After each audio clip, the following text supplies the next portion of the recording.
So last week I showed you what I built. This week I will explain to you and go through what I built.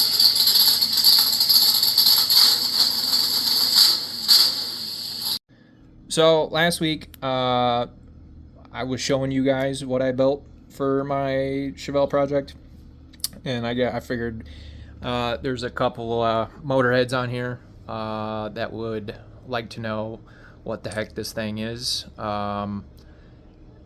It is basically Frankenstein together. Matter of fact, the car is Frankie because she's green, and there is not an original piece of the powertrain left in this car. 10 bolt was twisted a long time ago. Grandpa did that one. It was originally a 3-speed on the tree car, 3 on the tree, and that's long gone. We got a Muncie in there. And then this 4 bolt, this 350 4-bolt main is a motor that my uncle used to drag race with, and when he had passed away, I made the decision that it was going to go in the car. I had plans for a big block, but that's another story. But basically, I had a nice little flat tappet thumper, comp cams, thumper cam. Sounded good, but I kind of wanted more power, so I ordered for whatever reason, I ordered a solid roller Lunati cam. I was a little bit novice at that time. Really didn't know what the hell was going on. Really didn't know much from what.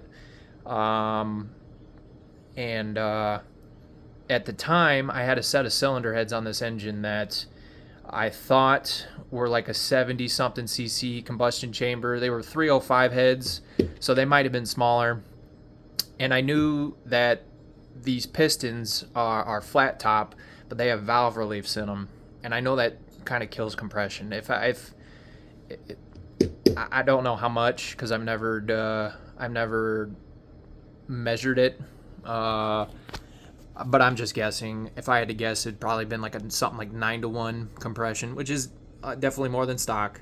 But I have a buddy who has kind of been mentoring me through this build, and just kind of do's and don'ts, what to look for, and especially with cam selection and what all those specs, lift, duration, and LSA, and all this other stuff. So I've had a great deal of guidance, no doubt. But how did we get on the subject? I found these set of heads. Insert invoice here.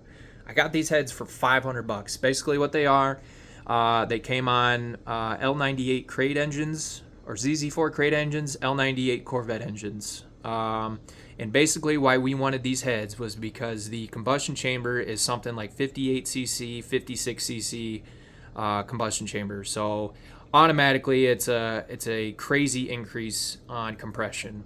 I found the thinnest head gasket I could find, which is something like a 20 thousandths compressed. And by the time you factor in all those numbers and the pistons, were something like 10.5-to-1 compression. As I said, the cam, I don't know why I ordered a solid roller. That was just, I was just a young dumb kid with money, and I procrastinated about a year because the springs would not fit without machining the heads. Well, I finally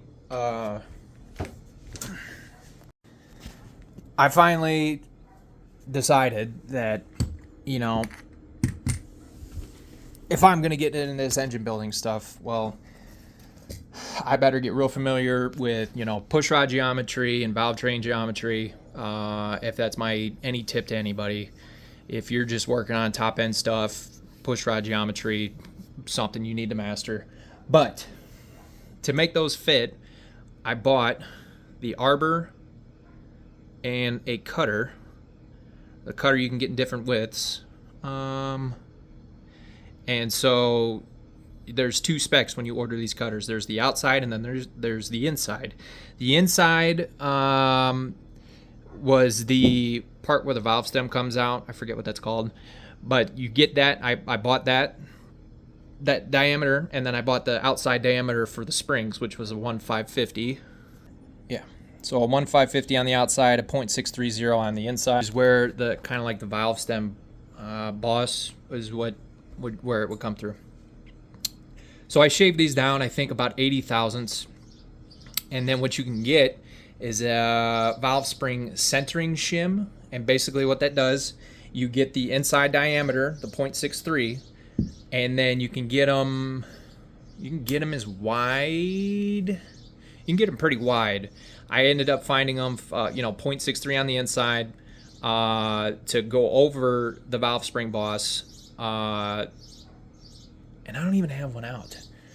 And then it fits inside the valve spring itself, and then it's wide enough for the valve spring to sit.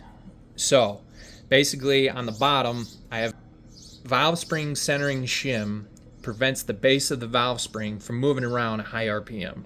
So that was what I did there. And yeah, I just called up the manufacturer, said, hey, what is the installed height on these? And then that way I knew how much to kind of shave off. And then you use a valve spring micrometer to kind of check your height. You put this over the valve itself, you put your retainer on there, and then your keepers, and then you jack this all the way up, and then it tells you, you can read it, tells you how tall you are or how short you are. And like I said, within 20 thousandths I think is what they recommend. So then I get that done. I had an intake that was too big. It was a 4500 manifold. It looked like a big block Chevy intake. It was huge, way too big for what I'm using. I traded that off to a buddy, and then at the time I had ordered a set of 1.6 rockers. Small block Chevy guys, you know that stock ratio is 1.5s. So that's kind of what. Get this the fuck out of here. So we got 1.6s on the intake and 1.5s on the exhaust. And really the only regret is that if I have to pull these heads, valve springs have to come out on the outside, in the middle, and on the end there. So yeah, basically, we have adjustable guide plates, hardened push rods. We got 1.6 rockers on the intake and 1.5s on the exhaust. So basically, I'll put the cam card up here now. All right, so here are the specs here. It's a nice mid to high range camshaft. Going off the duration at 50 thousandths, 237, 243. Lift is 566, 578. And like I said, with the 1.6 rockers on the intake, it adds about 30 thousandths of an inch. So it's more like a 596, 578. And then maybe it adds a degree or two of duration on the intake. Nothing crazy. Lobe separation angle, 110. Short single plane, and basically what's equivalent to a 750 double pumper. And then I'm running an HEI distributor, and I actually just blocked off.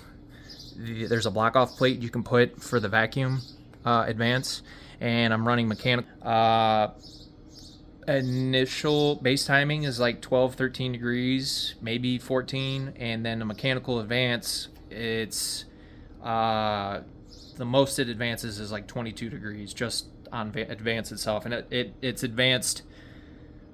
It advances all the way before 3,000 degrees. So total timing, whatever 12 to 13 plus 22 is, 34 to 35, and basically any small block Chevy that's right in the slot. So and then you got a Muncie behind it, 410 gears. This thing absolutely rips. So it's for sure is a little beast. It's crazy. So I'm working on the Cornet, working on this. I got a LS project, got a 440 project on. waiting on parts, fundage, normal stuff. So, like, comment, subscribe. Go do cool shit.